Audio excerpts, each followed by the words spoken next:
ஏக வல்லோனுடைய சாந்தியும் சமாதானமும் என்றென்று நின்று நிலவட்டுமாக என்று பிரார்த்தித்தவனாக, அன்பானவர்களே, பாபர் மசூதி இடித்த தினமான இன்று டிசம்பர் 6 இந்த மாபெரும் போராட்டத்தை எஸ்டிபிஐ கட்சி தேசம் முழுவதும் நடத்தி கொண்டிருக்கின்றது. ஏதோ இங்கே காஞ்சிபுரத்தில் ஒரு பகுதியில் மட்டும் நடத்தக்கூடிய ஒரு அரசியல் கட்சி அல்ல எஸ்டிபிஐ. எஸ்டிபிஐ கட்சியை பொறுத்த வரைக்கும் தேசத்தினுடைய மூளை முடுக்கில் எல்லாம் இந்த போராட்டத்தை முன்னெடுத்துக் கொண்டிருக்கக்கூடிய ஒரே அரசியல் கட்சியாக இன்று தேசத்திலே வலம் வந்து கொண்டிருக்கின்றது. இது ஏதோ மாநில கட்சியெல்லாம் இல்ல, தேசிய முழுக்க ஒவ்வொரு மூளை முடுக்குகளிலும் தொகுதி வாரியாக இந்த போராட்டத்தை நடத்தி கொண்டிருக்கின்றோம். எல்லாரும் எங்களை பார்த்து கேட்டாங்க, ஏன்பா டிசம்பர் 6 அதாவது பாபர் மசூதிக்கு தீர்ப்பு வந்துருச்சு, நீங்கள் ஏன் இந்த போராட்டத்தை இன்னும் நடத்திட்டு இருக்கீங்கன்னு கேட்டாங்க. பாபர் மசூதி என்பது ஏதோ ஒரு பள்ளிவாசலை இடிக்கிட்டாங்க, அந்த பள்ளிவாசலுக்காக உலகத்தினுடைய அல்லது இந்தியாவுடைய ஒட்டுமொத்த முஸ்லீம்களும் வீதியில இறங்கி போராடிட்டு இருக்காங்க நினைச்சிட்டு இருக்கோம் இப்படி சொல்றான். உண்மையிலேயே இந்த மேடை தான் அதற்கு சாட்சி. பாபர் மசூதி இடிக்கப்பட்டது என்பது ஏதோ ஒரு பள்ளிவாசல் இடிக்கப்பட்டதற்காக என்னுடைய தொப்புள் கொடி உறவுகள் முத்துக்குமாரும் வளையாபதியும் தீரனும் இங்கே வரவில்லை. இந்த நாட்டினுடைய இறையாண்மை இடிக்கப்பட்டிருக்கு, இந்த நாட்டினுடைய ஜனநாயகம் இடிக்கப்பட்டிருக்கு, இந்த நாட்டினுடைய மதச்சார்பின்மை இடிக்கப்பட்டிருக்கு. இந்த தேசத்தில் 2 முக்கிய பயங்கரவாத நிகழ்வு என்ன தெரியுமா? இந்த தேசத்திற்காக, தேச நலனுக்காக தன்னுடைய பொருளையும் தன்னுடைய சுகத்தையும் இந்தியாவிற்கு வந்து உழைத்த காந்தியடிகளை நேரடியாக சுட்டுக் கொண்டான். இதுதான் பயங்கரவாத செயல், இந்தியாவுடைய முதல் பயங்கரவாத செயல். அடுத்த பயங்கரவாத செயல் என்ன தெரியுமா? உலக மீடியாக்கள் பார்க்கும் போது இந்தியாவே தலைகுனிந்து நிற்கும் போது டிசம்பர் 6 பாபரின் மஸ்ஜித் என்ற பள்ளிவாசலை இடித்து தரைமட்டமாக்கப்பட்டது. அதுதான் 2வது பயங்கரவாத செயல். இந்த 2 பயங்கரவாத செயல் செய்தவர்கள் யாருன்னு தெரியுமா? ஒரே குரூப் தான், இந்த ஆர்எஸ்எஸ் சங்க பரிவார குரூப் தான். இந்த குரூப் தான் ஒட்டுமொத்த பயங்கரவாதத்துக்கும் காரணம். இந்தியாவுடைய பயங்கரவாதிகள் அவர்கள் தான். சங்க பரிவார கூட்டம் எவ்வளவு பெரிய ஒரு கட்டவிழ்த்து விட்ட ஒரு பொய்யை சொல்லி பாபர் மசூதியை இடித்தது உங்களுக்கு எல்லாம் தெரியுமா? ஒரு 100 வருட கால வரலாறு, ஒரு 100 வருட கால வரலாறு. ஏறத்தாழ 463 ஆண்டு காலம் ஒரு பள்ளிவாசல் உயிர்ப்பித்து இருக்கு. ஏதோ ஒரு காலி இடம் இல்ல, பாபர் மசூதி இருந்த இடம் ஒரு காலி இடம் இல்ல. 463 ஆண்டு காலமாக பள்ளிவாசல், அது தொழுகை நடந்த பள்ளிவாசல், அந்த பள்ளிவாசலை இடித்து தரைமட்டமாக்கிய இந்த கயவர்களை பற்றி தான் நம்ம இங்க பார்க்கிறோம். யோசிச்சு பாருங்க, இந்த நாட்டில பாபர் வந்து கோயிலை இடித்து தான் அந்த பள்ளிவாசலை கட்டினார் என்ற பொய்யை சொல்லிட்டான். எவ்வளவு பெரிய ஒரு பாதிப்பு. முஸ்லீம்கள் கூட ஒரு பக்கம் நினைச்சிட்டோம், ஒருவேளை பாபர் பள்ளிவாசலை இடிச்சுதான் கட்டி, கோயிலை இடிச்சுதான் பள்ளிவாசல் கட்டியிருப்பாரோ என்று முஸ்லீம்களே நினைக்கக்கூடிய அளவுக்கு இவன் இந்த பொய் பிரச்சாரத்தை கொண்டு போய் சேர்த்தான் மக்கள்கிட்ட. பாத்தீங்களா இல்லையா? எல்லா இடத்துலயும் கோயிலை இடிச்சு பாபர் மசூதி கட்டப்பட்டான், கோயிலை இடிச்சு பாபர் மசூதி கட்டப்பட்டதுன்னு சொல்லி பொய் பிரச்சாரத்தை வாய் வழியா சொல்லிட்டு இருந்தான். உண்மையில என்ன நடந்தது தெரியுமா? அந்த வரலாறை ஒரு சுருக்கமாக சொல்கிறேன் கேளுங்க. அங்க அயோத்தியில லோடி, அதாவது இப்ராஹிம் லோடி என்ற ஒரு மன்னர் தான் ஆட்சி செஞ்சிருந்தார். யார் அவரு? யாருங்க அவரு? அவர் ஒரு முஸ்லிம் மன்னர், ஒரு அராஜக மன்னர். அந்த மன்னர் தான் அந்த ஃபைசாபாத் ஆட்சி செய்தாரு. அந்த ஆட்சி செய்த மன்னர் அராஜக ஆட்சி செய்யறாருன்னு சொல்லி அங்க இருந்த இந்து மன்னர்கள், ராஜபுத்திர மன்னர்கள் பாபரை வந்து அழைக்கிறாங்க. இங்க வந்து இவரை தோற்கடியுங்கள், இவரை தோற்கடித்து நீங்கள் இந்த அயோத்தியை ஆட்சி செய்யுங்கள் என்று சொல்லி யார் அழைக்கிறா? ராஜபுத்திர மன்னர்கள், ஒரு இந்து மன்னர் தான் அழைக்கிறார். இந்து மன்னர்கள் தான் அழைக்கிறாங்க. அங்கேயே நீங்க பாருங்க, மதச்சார்பின்மை இருக்கு. இந்துவும் முஸ்லிமும் காந்தி சொன்ன மாதிரி பாய் பாய் தான், எப்பவுமே பாய் பாய் தான். ஆனால் இந்த பாரதிய ஜனதா கட்சியும் இந்த ஆர்எஸ்எஸ் கும்பலும் தான் நம்மளை பிரித்து பார்க்க முயற்சி செய்யறான். ஒருபோதும் அவருடைய முயற்சி மண்ணை கவதான் நம்ம வைக்கணும். நீங்க யோசித்து பாருங்கள், அவர் வராரு, பாபர் வராரு, வந்து இப்ராஹிம் லோதியை கொல்றாரு. இப்ராஹிம் லோதியை தோற்கடிக்கல, இப்ராஹிம் லோதியை கொல்றாரு. கொன்றுதான் அந்த அயோத்தி என்ற ஊரை ஆட்சி செய்யறாரு பாபர். அப்போ அவருக்கு கொடுத்த ஆளுநர், அங்க இருந்த ஆளுநர் யாரு? மீர் பக்கி என்று சொல்லக்கூடிய ஆளுநர். அந்த ஆளுநர் ஒரு பள்ளிவாசலை அழகாக கட்டி தன்னுடைய மன்னர் பெயர் பாபர் மசூதி, அவர் பேர் பாபர், அந்த பள்ளிவாசலுக்கு பாபர் மசூதின்னு பேர் வைக்கிறார். இவ்வளவுதாங்க வரலாறு. பாபர் எந்த பள்ளியும் எந்த கோயிலையும் இடிக்கல. அங்க ஏற்கனவே எந்த கோயில் ஸ்ட்ரக்சரும் கிடையாது. ஏற்கனவே இந்த இடத்துல ஒரு பள்ளி, ஒரு இந்து கோயில் எல்லாம் இல்ல. ஏற்கனவே ஒரு இடத்துல ஒரு மசூதியை கட்டி, அந்த கட்டிய மசூதிக்கு பெயர் தான் பாபர் பள்ளி. நான் கேட்கிறேன், ஒரு ஆட்சியாளர் ஒரு மன்னரை எதிர்த்து போராடி வெற்றி பெற்று கொலை செய்யக்கூடிய அளவுக்கு திராணி இருக்கக்கூடிய ஒரு கோயிலை இடிச்சுதான் அந்த இடத்துல இடம் எடுத்து பள்ளிவாசல் கட்டணுமா? பள்ளிவாசல் கட்டணுமா? இங்க இருக்கவங்க நியாயவான்கள் சொல்லுங்க, அவருக்கு இடம் கிடைக்காதா? பள்ளிவாசல் என்பது அந்த கோயிலை இடிச்சுதான் அவர் கட்டணுமா? அந்த ஊரே அவருக்கு தான் சொந்தம். ஏன் அவரை கோயிலை இடித்து கட்டணும்? இந்த பொய் முழுகைகளை, இந்த பொய் மூட்டைகளை இந்த RSS சங்க பரிவார கூட்டம் தான் இன்னைக்கு கிளப்பி விட்டுருக்கு. ஒரு இந்த மாதிரி எந்த பிரச்சனையும் நடக்கலாங்க. ஆனால் இவர்கள் அரசியலுக்காக, அரசியல் காய் நகர்த்ததற்காக தொடர்ச்சியாக பாபர் பள்ளி, பாபர் பள்ளி என்று சொல்லி ஏறத்தாழ 100 வருஷ காலம் இந்த பிரச்சனையை கொண்டு போயிட்டு இருக்கான். இந்த பிரச்சனையை கொண்டு போயிட்டு இருக்கான். இதற்கு நீதிபதி சச்சார் சொன்னாரு, பாபர் பள்ளி 92 இணைக்கப்பட்டது. முஸ்லிம்கள் மட்டும் நீங்கள் விழிப்போடு இருந்திருந்தால் இந்த பள்ளிவாசல் கண்டிப்பாக இழுத்திருக்கப்படாதுன்னு சொன்னாங்க. நாங்களும் அதே தான் சொல்றோம். Social democratic party of India என்ற ஒரு கட்சி 92 இல்ல, கட்டாயமாக 92 social democratic party of India என்கின்ற ஒரு கட்சி இருந்திருந்தால் நாங்கள் இறைவன் மீது ஆணைக்கு சொல்கிறோம், ஒரு கல்லை கூட நீ அந்த பாபர் மசூதியை இழுத்திருக்க முடியாது. இன்னைக்கு சொல்றோம், பட்டியல் நீளுன்னு சொல்லி சொன்னாங்க, காசி மதுரா என்ற பட்டியல் நீளுன்னு சொன்னாங்க. அன்னைக்கு இருந்த முஸ்லிம் சமுதாயம் அன்னைக்கு விழிப்புணர்வு இல்லாம இருந்தது. பள்ளிவாசல் போறத பத்தி தெரியல, பள்ளிவாசலை பத்தி எந்த கவலையும் இல்லாமல் இருந்த இஸ்லாமிய சமுதாய மக்கள் தெரிந்து ஏதோ சொல்லுவாங்களே, ஏமாத்தி பறிச்சுட்டு போயிட்ட, ஏமாத்தி உடைச்சிட்டு போயிட்ட.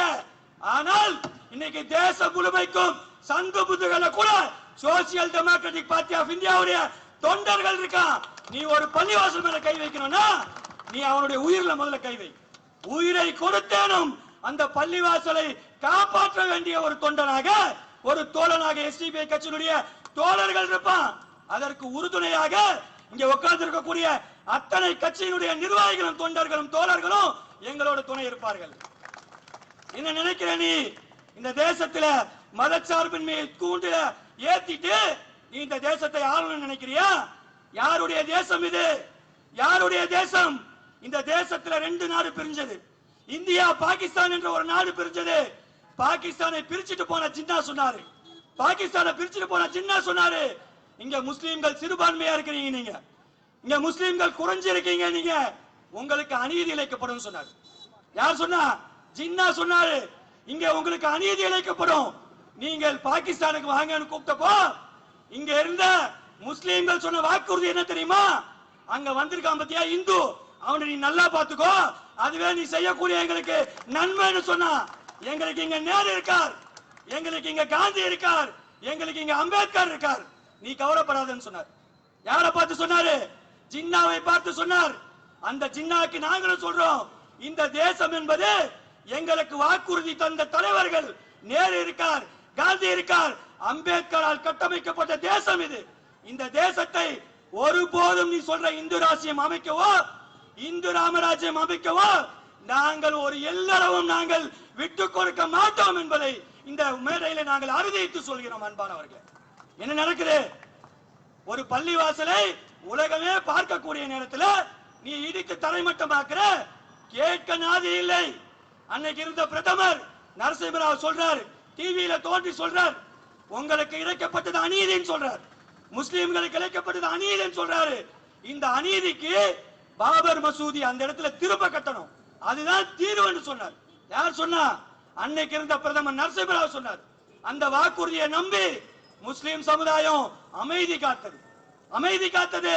பிரதமரே சொல்றாரு, எங்களுக்கு அந்த பள்ளிவாசல் திரும்ப வந்துடும் சொல்லி நினைச்சு இவ்வளவு காலம் பொறுமையா இருக்கும். 28 ஆண்டு காலமாக நாங்களும் நல்ல தீர்ப்பு வரும், நாங்களும் நல்ல தீர்ப்பு வரும், முஸ்லிம்களுக்கு அநீதி இழைக்கப்படாது என்று சொல்லி நாங்களும் நம்பிட்டு இருந்தோம். ஆனால் ஒவ்வொரு வாட்டியும் நீதிமன்றம் செல்லும் போதெல்லாம் எங்களுக்கு என்ன நடந்தது தெரியுமா? மிகப்பெரிய அநியாயம் நடந்தது. மிகப்பெரிய அநியாயம் நடந்தது. அது நான் வரலாறு சொல்றேன் பாருங்க. 1949 பள்ளிவாசல பூட்டிட்டு முகத்தின் பள்ளிவாசல பாங்கு சொல்லக்கூடிய முகத்தின் பள்ளிவாசல பூட்டிட்டு இஷா தொழுது முடிச்சிட்டு பள்ளிவாசல பூட்டிட்டு காலையில போய் ஃபஜ்ருக்கு வந்து பாக்குறாரு. வந்து பார்த்தா மிம்பர் படியில ஒரு சிலை இருக்கு. மிம்பர் படியில ஒரு சிலை இருக்கு. அவர் என்ன செஞ்சிருக்கணும்? அந்த சிலையை அப்புறப்படுத்தி இருக்கணும். அப்படிதானே? அவர் என்ன பண்ணார் தெரியுமா? ஓடி போய் பக்கத்துல இருக்க போலீஸ் ஸ்டேஷன்ல போய் நீதி வேணும் என்று ஒரு கம்ப்ளைண்ட் கொடுக்கிறார். ஃபைசாபாத்ல ஒரு கம்ப்ளைண்ட் கொடுக்கிறார். அந்த கம்ப்ளைண்டை பதிவு செய்தவர் கூட ஒரு ராமர் தான் ஒரு பேரு. அந்த ஒரு கம்ப்ளைண்ட் இருக்கு பாத்தீங்களா? அதுதான் இந்த கோர்ட்டினுடைய தீர்ப்பு இவ்வளவு வாட்டி வருவதற்கான காரணம். இவ்வளவு தொலைவு 27 ஆண்டு காலம் வருவதற்கு காரணம் என்ன தெரியுமா? அன்னைக்கு இருந்த ஃபைசாபாத்தினுடைய அந்த ராமர் என்று சொல்லக்கூடிய ஒரு இன்ஸ்பெக்டர் போட்ட அந்த எஃப்ஐஆர் தான். என்ன நடந்தது? அவர் அப்பவே அப்புறப்படுத்தி இருக்கணும். அந்த பள்ளிவாசலுடைய இமாம், அந்த பள்ளிவாசலுடைய முகத்தின், அந்த பள்ளிவாசல் நிர்வாகம் அந்த சிலையை கொண்டு போய் வெளியில வச்சிருந்தாங்கன்னா அன்னைக்கே வேலை முடிஞ்சு. அன்னைக்கே வேலை முடிஞ்சு. என்ன தெரியுமா சொன்னாங்க? நான் எஃப்ஐஆர் ஃபைல் பண்ணிட்டேன், இது சிவில் கேஸ். இது என்னது? சிவில் கேஸ், சொத்து பிரச்சனை. நீ என்ன பண்ண? கோர்ட்டுக்கு போன்னு சொன்னாங்க. எங்க சொன்னாங்க? ஸ்டேஷன்ல சொன்னாங்க. உடனே ஸ்டேஷனுக்கு போகுது நம்ம சமுதாயம். போய் என் பாஸ் சிலை இருக்கு, இந்த மாதிரி நீங்க அப்புறப்படுத்தி கொடுங்க, நாங்க வழிபாடு நடத்தணும்னு சொன்னா அங்க இருந்த RSS உறுப்பினர், அன்னைக்கு இருந்த உயர்நீதி அன்னைக்கு இருந்த ஜட்ஜ் KK நையார் என்று சொல்லக்கூடிய RSS உறுப்பினர் என்ன தெரியுமா செஞ்சாரு? பள்ளிவாசல் எடுத்து பூட்டான்னு சொன்னார். எவ்வளவு பெரிய அநியாயம்! ஏயா பள்ளிவாசல்ல சிலை வச்சிருக்கா, நீ சிலையை அப்புறப்படுத்துன்னு சொன்னா நீ என்ன செய்யற? நீ பள்ளிவாசலை எடுத்து பூட்டுன்னு சொல்ற. எவ்வளவு பெரிய ஒரு கொடுமை இந்த முஸ்லிம் சமுதாயத்திற்கு! எவ்வளவு பெரிய ஒரு கொடுமை! நையாரு யாரு தெரியுமா? அதுக்கப்புறம் ஜனசங்கத்துல நாடாளுமன்ற உறுப்பினர் பதவி கொடுத்தாங்க. அவர் மனைவிக்கு சேர்த்து கொடுத்தாங்க. அதுக்குதான் அவர் என்ன பண்ணாரு? பள்ளிவாசலை இழுத்து பூட்டுன்னு சொன்னாரு. இது 1949 நடந்தது. அதற்கு அடுத்து பள்ளிவாசல் பூட்டப்பட்டுச்சு. தொழுகை நடக்கல. அங்க வச்சிருக்க சிலை இருக்கு இல்லையா, அதுக்கு பூஜை செய்யணும் அப்படின்னு ஒருத்தர் கோர்ட்ல போய் மனு கொடுக்கிறார். அந்த சிலைக்கு நாங்கள் பூஜை செய்யணும், பள்ளிவாசலை திறந்து விடுன்னு சொல்லி சொல்றாங்க. 1986 பள்ளிவாசலுக்கு நாங்கள் இந்த கோயிலுக்கு நாங்கள் பூஜை செய்ய வேண்டும் என்று சொல்லும் போது அந்த நீதிமன்றம், அந்த மாவட்ட நீதிமன்றம் அனுமதி கொடுக்குது. பள்ளிவாசல தொழுவதற்கு அனுமதி இல்ல, ஆனால் பூஜை நடத்துவதற்கு அனுமதி கொடுத்தது. எவ்வளவு பெரிய அநியாயம்! இரண்டாவது அநியாயம் நடந்ததா இல்லையா? அதற்கு அடுத்து நான் மட்டும் பூஜை செய்ய முடியாது. பூஜாரி சொல்றாரு, நான் மட்டும் பூஜை செய்ய முடியாது, பக்தர்கள் வரணும். பக்தர்கள் என்ன பண்ண? மொத்தத்தையும் திறந்து விடுன்றான். மொத்தத்தையும் திறந்து விடுன்னு சொன்னா ஒரு பக்கம் வாசலை திறந்து விட்டாங்க. எங்க தொழுகை நடந்த இந்த பள்ளிவாசல்ல தொழுகை நடக்கல, ஆனால் பூஜை நடக்குது. நாம இந்துக்களுக்கு எதிரி இல்லை. நீங்கள் வழிபடக்கூடிய ராமர் உங்களுக்கான கடவுள், அல்லாஹ் என்பது எங்களுக்கான கடவுள். உங்கள் மதம் உங்களுக்கு, எங்கள் மதம் எங்களுக்கு. ஆனால் நாம பார்க்கிறதெல்லாம் இந்த மதத்தின் பெயராலே செய்யக்கூடிய கலவரத்தை தான் நம்ம பார்க்கிறோம். நாம இங்க பேசக்கூடியதெல்லாம் இந்த இந்துத்துவவாதிகள் செய்த சூட்சமத்தை தான் நம்ம பார்க்கணும். என்ன நடந்தது? கோயில்ல பூஜை செய்வதற்காக அந்த பள்ளிவாசல் திறந்து விடப்படுது. அதற்கப்புறம் தான் இந்த பிரச்சனை உருவாகுது. மக்கள் ஒன்று திரள ஆரம்பிக்கிறாங்க. இந்த அத்வானியுடைய தலைமையில ஒரு மிகப்பெரிய ஒரு ரத யாத்திரையை நாடு முழுக்க கொண்டு போறார். யாரு? அத்வானி. ராமர் கோயிலை கட்டணும், ராமர் கோயிலை கட்டணும் என்று மாநிலம் முழுக்க ரத யாத்திரை கொண்டு போறான். கொண்டு போன அத்வானியில மக்களை எழுச்சி அடைய செஞ்சு பாத்தீங்களா? நம்ம கோயிலை கட்டுறதுக்கு அனுமதி இல்லையா? எப்படி பேசுவாங்கன்னா, பாத்தீங்களா இந்துக்களே, நம்முடைய ராமர் கோயிலை கட்டுவதற்கு முஸ்லிம்கள் விட மாட்டான். அப்படிதான் கிளப்பி விடுவான். அப்படிதான் கிளப்பி விடுவான். ஆனால் முஸ்லிம்களுக்கும் ராமருக்கு எந்த சம்பந்தமும் இல்ல, எந்த சம்பந்தமும் இல்ல. ஆனால் இவர்கள் இந்த உணர்ச்சி வசப்படுத்தி ஒவ்வொரு மாநிலத்திலையும் போய் என்ன பண்றது?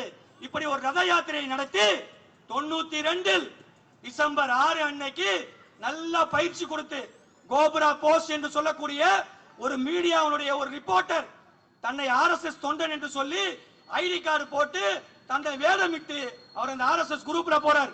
அவர் சொன்ன ஸ்டேட்மெண்ட் என்ன தெரியுமா? எப்படி ஒரு பாறையை இடிக்கணும், எப்படி ஒரு இடத்தை தோண்டணும், எப்படி ஒரு இடத்தை வெடி வச்சு தகர்க்கணும், எப்படி இதை இடிக்கணும் என்கின்ற அந்த பயிற்சி கொடுக்கப்பட்டிருக்கு. பாபர் மசூதி இடிப்புக்கு அந்த பயிற்சி கொடுக்கப்பட்டு எல்லாருக்கும் டேக் கொடுத்து எல்லாருக்கும் சோறு கொடுத்து டீயை கொடுத்து எல்லா விஷயத்தையும் செஞ்சுதான் என்ன பண்ணிருக்கான், அந்த இடத்தை கொண்டு போய் இடிச்சிருக்கான். அப்போ இது எல்லாம் திட்டமிட்டு தான் நடந்தது. அன்னைக்கு இருந்த காங்கிரஸ் கவர்மெண்ட் எங்களுக்கு ஒண்ணுமே தெரியாதுன்னு சொல்லுது. எதுக்கு ஐபி வச்சிருக்க, எதுக்கு ஐஎஸ் வச்சிருக்க, எதுக்கு இவ்வளவு பெரிய சிஸ்டத்தை வச்சிருக்க, எதுவுமே தெரியாது என்று சொல்லி 463 ஆண்டு காலம் இந்த ஒரு அழகிய சின்னம் ஒரு பள்ளிவாசலை இடித்து தரைமட்டமாக்கப்படுது.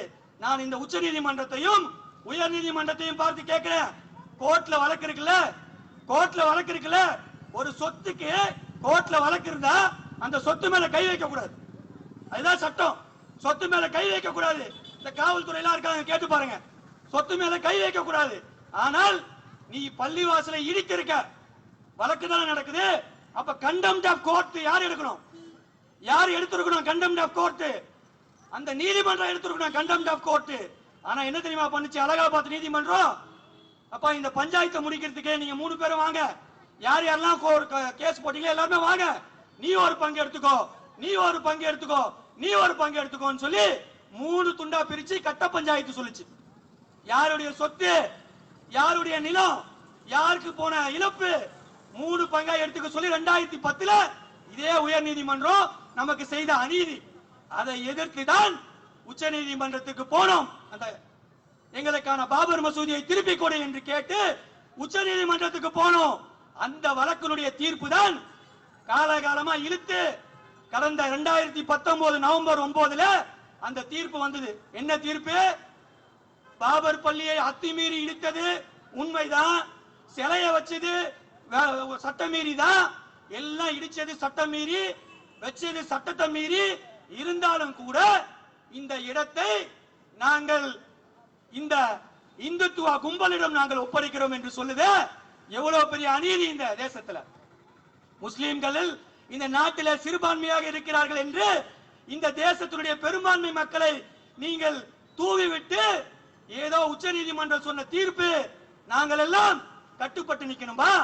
ஒரு வழக்கில் தீர்ப்பு சொன்னால் அந்த தீர்ப்பை ஏற்றுக்கொள்வதும் ஏற்றுக்கொள்ளாமல் இருப்பதும் அதை சார்ந்த சமுதாயத்துக்கு உரிமை இருந்து ஏதோ நினைக்கிறாங்க. பாபர் மசூதி தீர்ப்பு தான் முடிஞ்சு போச்சு, அதுதான் தீர்ப்பு வந்துருச்சு, நீங்க ஆர்ப்பாட்டத்தை நிறுத்திருப்பான்னு சொல்றீங்களே. ஏங்க தீர்ப்பு தானே வந்தது, நாங்க நீதி எல்லாம் கேட்கிறோம், நீதி வரல. இதுவரைக்கும் எங்களுக்கு நீதி வரல, தீர்ப்பு தான் வந்திருக்கு. எங்களுக்கு தேவை நீதி. நீதி என்ன சொல்லணும்? அந்த இடம் யாருக்குன்னு சொல்லு. கோர்ட் என்பது மதத்தின் அடிப்படையில் சொல்ல வேண்டிய இடம் இல்ல. அது அடிப்படை, அது என்ன உரிய ஆவணம் இருக்கோ அந்த ஆவணத்தின் அடிப்படையில் நீ தீர்ப்பு சொல்லு. ஆவணத்தின் அடிப்படையில் நீ தீர்ப்பு சொன்னா அந்த நிலம் யாருக்குன்னு யாரு சொல்லணும்? கோர்ட் சொன்னுச்சுன்னா அது முஸ்லிம்கள் பக்கம் தான் வரணும். அதை விட கொடுமை என்ன தெரியுமா? மொத்தத்தையும் சேர்த்து கொடுத்துருச்சு. பிரச்சனையே எங்க தெரியுமா? 2.77 சதுரம் தான், ஏக்கர் தான். 2.77 ஏக்கருக்கு தான் பிரச்சனை லேண்டு. மொத்தம் இருக்க லேண்ட் எவ்வளவு தெரியுமா? 64 ஏக்கர். 64 ஏக்கரையும் தூக்கி இந்து மக்கள் அந்த இந்துத்துவவாதிகள் கிட்ட கொடுத்துட்டு உங்களுக்கு 5 கிரவுண்ட் இடம் தரும், எங்கேயாவது போய் ஒரு பள்ளிவாசல் கட்டிக்கிங்கன்னு சொல்லுது. எவ்வளவு பெரிய ஒரு கொடுமை. இதை எதிர்த்து முஸ்லீம்கள் எல்லாம் களங்காண கூடாதா? இதை எதிர்த்து முஸ்லீம்கள் எல்லாம் வீதிக்கு வரக்கூடாதா? நான் கேட்கிறேன், முஸ்லீம் சமுதாயத்துக்கு 5 ஏக்கர் நிலம் தருவதுதான் பெரிய பிரச்சனையா? 5 ஏக்கர் நிலம் இல்லாம தான் கோர்ட்ல வழக்கு போட்டு 28 ஆண்டு காலம் இந்த வழக்கு நடத்தணுமா? நீ சொல்லு பாப்போம். இந்த தேசத்துக்கு, இந்தியாவிற்கு கோடி கோடியான வக்ஃபு நிலத்தை தந்தவர்கள் முஸ்லீம்கள். நாங்கள் கோடி கோடியான வக்ஃபு நிலத்தை தந்தவர்கள். பாராளுமன்றம் எங்க இருக்கு? செங்கோட்டை எங்க இருக்கு? நீங்க நின்று தேசிய கொடியை ஏத்துறீங்களே செங்கோட்டை, அந்த செங்கோட்டை முஸ்லீம்கள் கொடுத்தது, பாராளுமன்ற முஸ்லீம்கள் கொடுத்தது. இன்னும் சுப்ரீம் கோர்ட்ல இருந்து எல்லா கோர்ட்டினுடைய இடமும்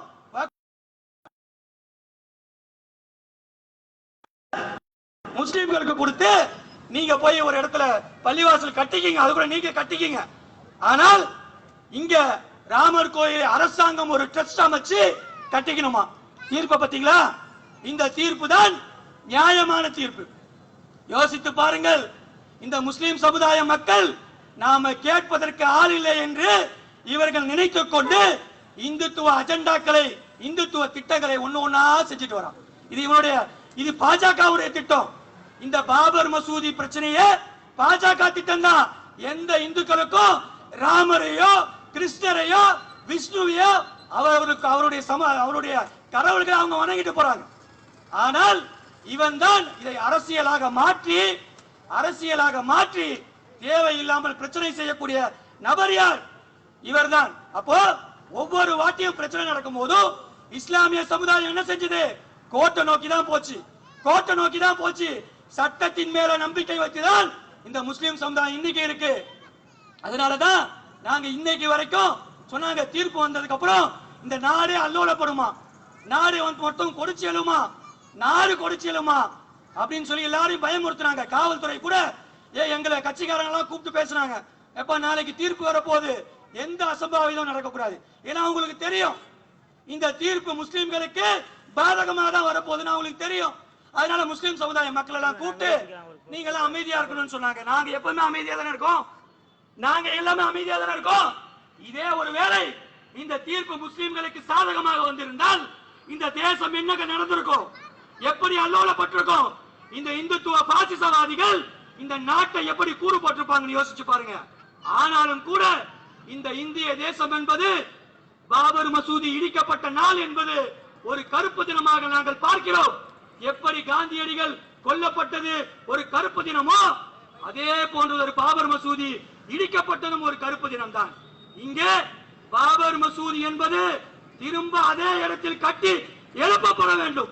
அந்த எழுப்பப்படும் வரை எஸ்டிபிஐ கட்சியுடைய போராட்டம் ஒரு காலம் நிற்காது. எழுதி வச்சுக்கோங்க, ஒரு காலம் நிற்காது. தேவைப்பட்டால் இந்த போராட்டத்தை இந்தியா முழுமைக்குமாக தலைமையேற்று நடத்துவதற்கு எஸ்டிபிஐ கட்சியுடைய தலைவர்கள் நாங்கள் தயாராக இருக்கிறோம். இன்னும் தேவைப்பட்டால் நாங்கள் கட்டி எழுப்பி அதிலே பாங்கு சொல்லப்பட்டு நாங்கள் தொழுகை நடத்துவோம். இன்ஷா அல்லாஹ் கட்டாயமாக அதை நடைபெறும். உன்னுடைய 100 வருஷ அவதூறுகளையும் உன்னுடைய 100 வருஷ பிரச்சாரத்தையும் செய்து இருந்த பள்ளிவாசலை இடித்து அதற்கு ஆதாரம் இல்லைன்னு சொல்றியே. இருந்த பள்ளிவாசலை இடிச்சு ஆதாரம் இல்லைன்னு சொல்ற. அப்ப நீ என்ன ஆதாரம் வச்சிருக்க? ராமர் பிறந்ததுக்கு ஆதாரம் வச்சிருக்கியா? ராமர் அங்கதான் பிறந்தார் ஆதாரம் வச்சிருக்கியா? என் தொப்புள் கொடி உறவுகள் கேட்டாங்க, ஏன்பா அயோத்தியில தான் ராமர் பிறந்தாரு, மிம்பர் மேலையா பிறந்தாரு, ஏன்பா அந்த பள்ளிவாசல்ல தான் வேணும்னு கேக்குற? அயோத்தி பெரிய ஊர் தானே, காஞ்சிபுரம் மாதிரி பெரிய ஊர் தானே, எங்கேயாவது கோயில் கட்டு. ஆனால் ஏன் பள்ளிவாசலை இடிச்சு கட்டுற? அப்ப உனக்கு அரசியல் நடக்கணும், இஸ்லாமிய வெறுப்பு பிரச்சாரத்தை கொண்டு வரணும். உச்ச நீதிமன்றத்தினுடைய கங்குலி கேட்கிறார், உயர்ந்த உச்ச நீதிமன்றத்துடைய ஓய்வு பெற்ற நீதிபதி கேட்கிறார், ஒருவேளை அங்க பள்ளிவாசல் இருந்திருந்தால், இடிக்காமல் இருந்திருந்தால் உச்ச நீதிமன்றம் இதே தீர்ப்பு தான் வழங்கியிருக்குமான்னு கேட்கிறார். நாம கேட்கல. இந்த தீர்ப்பை குறித்து உச்ச நீதிமன்ற நீதிபதி கேட்கிறார், இடிக்காமல் இருந்தா இடிச்சு கட்டணும் சொல்லிருக்குமா? இடிச்சு கட்டணும் சொல்லுமா? பள்ளிவாசல இடித்தது ஒரு காரணமாக ஏற்றுக்கொண்டு இன்னைக்கு பள்ளிவாசல் இல்லாத இடத்துல நீ பள்ளிவாசலை கட்ட, கோயிலை கட்ட சொல்லி சொல்லுது. எவ்வளவு பெரிய ஒரு அநியாயம்! அந்த அநியாயத்துடைய உச்சாணி கொம்பு என்ன தெரியுமா? அதுல அடிக்கல் நாட்டுவதற்கு பிரதமர் போறார், நரேந்திர மோடி போறார். நரேந்திர மோடி யார்? இந்த தேசத்துல யார்? அவர் ஒரு நாட்டுடைய பிரதமர். இந்த பிரச்சனை இந்து முஸ்லிம் என்கின்ற 2 தரப்பிற்கு நடக்கிறது. ஆனால் அந்த அடிக்கல் நாட்டு விழா என்பது ஒரு தரப்பினுடைய வெற்றிக்காக நடக்குது. அதற்கு இந்த பிரதமர் போகலாமா? அவர் இந்துக்களுக்கு மட்டும்தான் பிரதமரா? முஸ்லிம்களுக்கு பிரதமர் இல்லையா? கிறிஸ்துவர்களுக்கு பிரதமர் இல்லையா? பார்சிகளுக்கு பிரதமர் இல்லையா? இந்த நாட்டினுடைய ஒவ்வொரு குடிமகனுக்கும் அவர் தான் பிரதமர். ஆனால் ஒரு நாட்டில அநீதி இழைக்கப்பட்ட ஒரு கூட்டம் வெகுந்தெழுந்து மனவேதனையோடு இருக்கிறது, எங்களுக்கு நீதி கிடைக்கலன்னு சொல்லி. ஆனால் அந்த இடத்துல அடிக்கல் நாட்டப்படுது. அந்த அடிக்கல் நாட்டுவதற்கு பிரதமர் போறார். எவ்வளவு பெரிய ஒரு அநீதி பாருங்க. அப்போ இந்த இந்திய தேசத்தினுடைய நீதி எங்க? இந்த இந்திய தேசத்துடைய இறையாண்மை எங்க? இந்த இந்திய தேசத்துடைய மதச்சார்பின்மை எங்க? அப்போ இந்த தேசத்துல இதையெல்லாம் உடைச்சிட்டு இந்த இந்து ராமராஜ்யத்தை அமைக்கணும்னு பாக்குறாங்க. ராமராஜ்யம் அமைக்கணுமா? ராமராஜ்யம் அமைப்பதற்கு நீ அமைச்ச ராமராஜ்யம் யூபியில தெரியுது. தினசரி ஒரு பெண்ணு கற்பழிக்கப்பட்டு, ஒரு பெண் இல்ல 10 பெண்கள் கற்பழிக்கப்பட்டு கொலை செய்யப்படக்கூடிய ராமராஜ்யத்தை நாங்க பார்த்துட்டு தான் இருக்கோம். ஒரு காலம் இந்தியாவை இந்த மதச்சார்பின்மை மதச்சார்பற்ற நாடிலிருந்து நாங்கள் மாற்ற விட மாட்டோம், ஒருபோதும் மாற்ற விட மாட்டோம். இந்த இந்திய தேசத்தை இந்த நீதியாலை கட்டமைப்பமே தவிர ஒருபோதும் நீ சொல்லக்கூடிய இலக்குக்கு நாங்கள் ஆளாக விட மாட்டோம். ஆகவே டிசம்பர் 6 போராட்டம் என்பது இது ஏதோ ஒரு முஸ்லிம்களுக்கான போராட்டம் அல்ல. இந்த நாட்டினுடைய நீதி யாருக்கெல்லாம் வேணுமோ, இந்த நாட்டினுடைய மதச்சார்பின்மை யாருக்கெல்லாம் வேணுமோ எல்லாரும் இணைஞ்சு நம்மளோட பணி செய்யணும். இது முஸ்லிம்களுக்கிட்ட கொடுக்கப்பட்ட கடமை. நாம தான் இதை வழிநடத்தி செய்யறோம். பல அரசியல் கட்சிகள் எல்லாம் என்ன சொல்லிட்டாங்கன்னா, தீர்ப்பு வந்த உடனே இதெல்லாம் சமரச தீர்ப்பு தான், விட்டுருவோம், இனிமேல் பிரச்சனை இல்லாம பார்த்துப்போம். நேத்து கட்சி ஆரம்பிக்கிறேன்னு சொன்னாரு ஒருத்தர், ரஜினிகாந்த், அவரு கூட சொன்னாரு பிரச்சனை எல்லாம் விட்டுருவோம், முடிச்சிருவோம் அப்படின்னு சொல்லி சொன்னாரு. இதே தீர்ப்பு திரும்ப அதை மாற்றி வந்திருந்தா அவர் சொல்லிருப்பாரா? அவர் சொல்லிருக்க முடியுமா? ஏன்னா இந்த நாட்டுல முஸ்லிம்கள் சிறுபான்மை நினைச்சிட்டு இருக்காங்க. ஆனா இவன் அறிவிச்சாம்பார் ஒரு திட்டம், சிஏஏ ஒரு திட்டம், நாட்டுல முஸ்லிம்களை தனிமைப்படுத்துவதற்கு அறிவிச்சாம் பாத்தீங்களா? அன்னைக்கு சிறுபான்மைன்னு சொல்லக்கூடிய முஸ்லிம்கள் நாங்கள் ஒரு பக்கம் நிற்கும் போது ஒட்டுமொத்த இந்தியாவுடைய கிறிஸ்துவர்கள், இந்துக்கள், பார்சிகள், இன்னும் சொல்லக்கூடிய அத்தனை நபர்களும் எங்களோட நின்றா.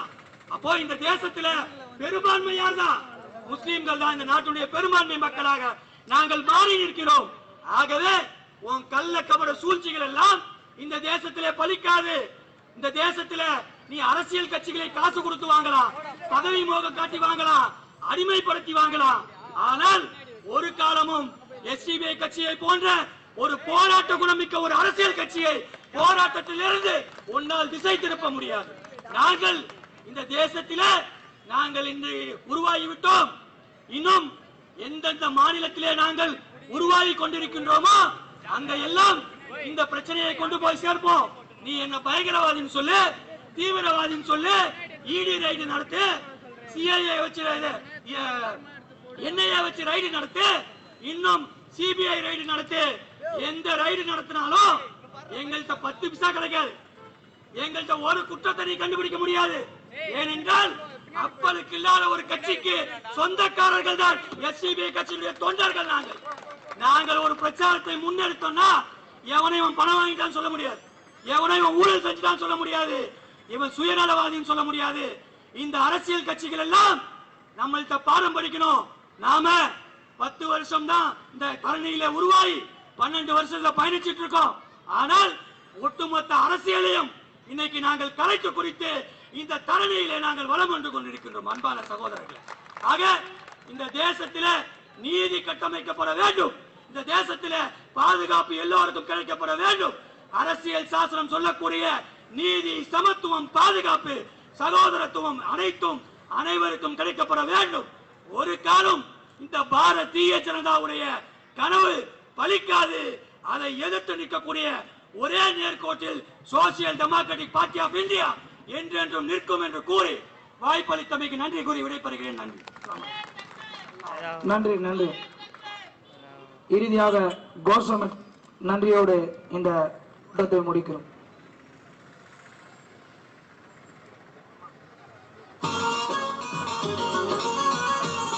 பசியிலிருந்து விடுதலை, பயத்திலிருந்து விடுதலை. பாபரி மஸ்ஜித் தினம். மத்திய அரசே, நீதித்துறையே, பாபரி மஸ்ஜித் நிலத்தை முஸ்லிம்களிடம் திருப்பிக் கொடு, குற்றவாளிகளுக்கு தண்டனை வழங்கு, வழிபாட்டு தலங்கள் சட்டம் 1991 நடைமுறைப்படுத்து என்ற தலைப்பில் எஸ்டிபிஐ கட்சி காஞ்சிபுரம் சட்டமன்ற தொகுதி நடத்திய பெருந்திரள் ஆர்ப்பாட்டத்திற்கு கண்டன உரையாற்றிய அண்ணன் ஏ.கே. கரீம் அவர்களுக்கும், சைதை என் ஜாஃபர் அண்ணன் அவர்களுக்கும், காஞ்சி சா தீனன் அண்ணன் அவர்களுக்கும், இ வளையாபதி அண்ணன் அவர்களுக்கும், தோழர் முத்துக்குமார் அண்ணன் அவர்களுக்கும், வழக்கறிஞர் மேகலா அவர்களுக்கும், கிண்டி எஸ் அன்சாரி அண்ணன் அவர்களுக்கும், பாசறை செல்வராஜ் அண்ணன் அவர்களுக்கும், தாண்டவமூர்த்தி அண்ணன் அவர்களுக்கும், மேலும் இக்கூட்டத்தை தலைமையேற்று நடத்திய அண்ணன் ஐ ஆரிஃப் காஞ்சிபுரம் தொகுதி தலைவர் அவர்களுக்கும், வரவேற்புரை ஏ சையத் பாஷா அண்ணன் அவர்களுக்கும், தொகுப்புரை எஸ் காலேஷா அண்ணன் அவர்களுக்கும், மேலும் இக்கூட்டத்தில் கலந்து முன்னிலை வகித்த மாவட்ட நகர கிளை நிர்வாகிகள் மற்றும் ஜமாத்தார்கள், பொதுமக்கள், மகளிர் அணி அனைவருக்கும் காஞ்சிபுரம் SCBI சட்டமன்ற தொகுதி சார்பாக எங்களது மனமார்ந்த மிக்க நன்றி நன்றி நன்றி. கோஷம் போட்டு கலைவோம். வெல்லட்டும்.